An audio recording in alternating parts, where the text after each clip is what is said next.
होंगे, 76 होंगे, 72 होंगे, 56 होंगे, बहुत सारे लोग होंगे। आज यहाँ पे बैठे होंगे, कई लोग होंगे उनके पास पुदीने की खेती होगी, 100 बीघा जमीन होगा, बहुत सारे लोग होंगे आज यहाँ पे।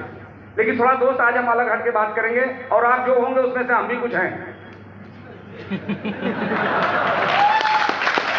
क्योंकि कई लोग बहुत धीरे-धीरे, कई लोग बहुत गहराई से हमें जान चुके हैं, धीरे-धीरे हमारे बारे में पता लगाते लगाते मोहनजोदड़ो हड़प्पा की खुदाई की तरह डीएन सिंह के बारे में पता लगाए, तो डीएन सिंह देख चुके हैं कि यार ये बंदा है कौन। तो अगर मैं बात करूं, मैं एक ऐसे परिवार से थोड़ा मैं बात करूं, तो मैं बल्ब एजेंसी की मालिक हुआ करता था।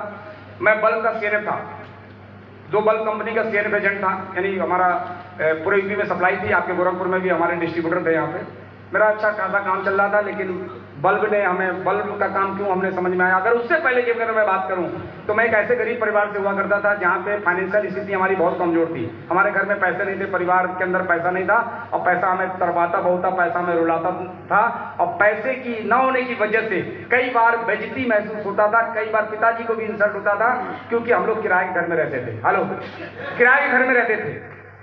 जब मैं 12 वर्ष की उम्र में था, जब मैं पजामा, नसीब था हमारे जीवन में, पैंट नहीं जानता था पैंट होता क्या है, तो उस समय जब प्रेस किया करता था लोटे में आग डाल करके, उस पजामे वाले व्यक्ति मैं हूं।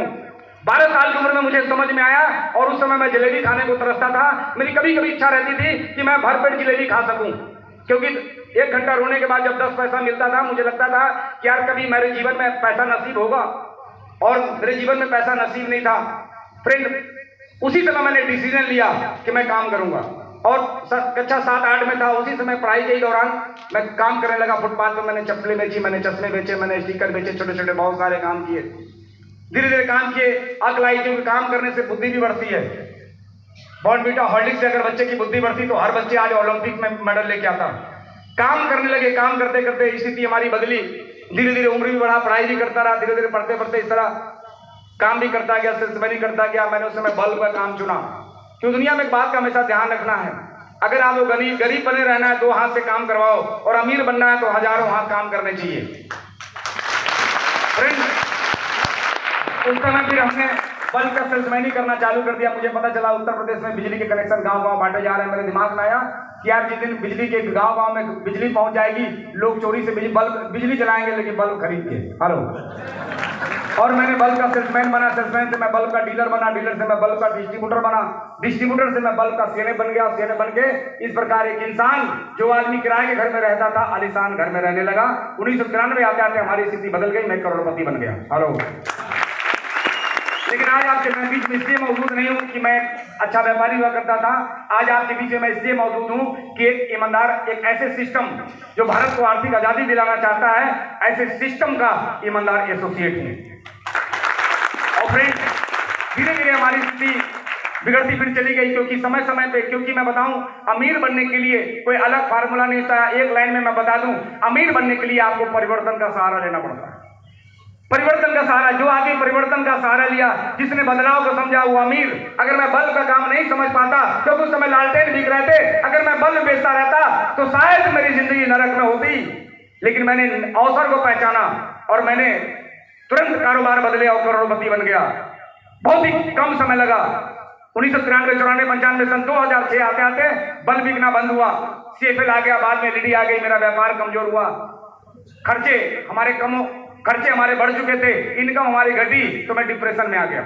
और जब आदमी तनाव में रहता है, डिप्रेशन में रहता है, तो बहुत सारे लोग आपके दरवाजे में चल के आएंगे, सेविंग करा लो, बचत कर लो। हेलो, कभी LIC एजेंट आ रहा है, कभी सारा इंडिया के एजेंट आ रहा है, कभी ये आ रहा है, कभी हो रहा है, कह रहा है कि यार बचत कर लो।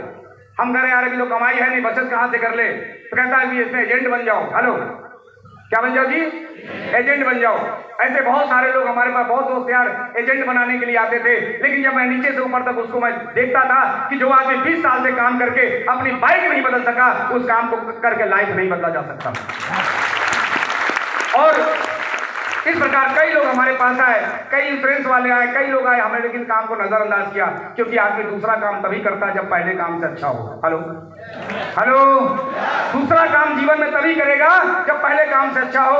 और इस तरह लोग हमारे पास नेटवर्क मार्केटिंग वाले भी आने लगे। एक आदमी आया, कहा कि नेटवर्किंग करिए, बहुत बढ़िया कंपनी है, मदर कंपनी है, पूरी दुनिया में है, कार बाद में खरीदिएगा, पहले वॉच ले लीजिए। हेलो फ्रेंड, इस तरह के कई कंपनी वाले आए। एक कंपनी वाला है, कहा कि ये कैप्सूल है, इसके अंदर इसका बिजनेस में आ जाइए, इसमें कैप्सूल है, फिर क्या करना है, कई लोगों को बताइए, खाते रहो, बीमार नहीं पड़ेंगे।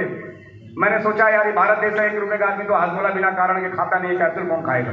हेलो, ये भारत देश है, कैंसर होने का इंतजार करता है फ्रेंड, वो भी काम। इस तरह लोग अक्सर हमारे पास आते रहते थे, लेकिन ये सब काम मुझे लगता था कि ये काम दुनिया के सबसे खराब लोगों का काम है। ये जो डायरेक्ट सेलिंग, नेटवर्क मार्केटिंग, ये दुनिया के खराब लोगों का काम है। मेरी ऐसी धारणा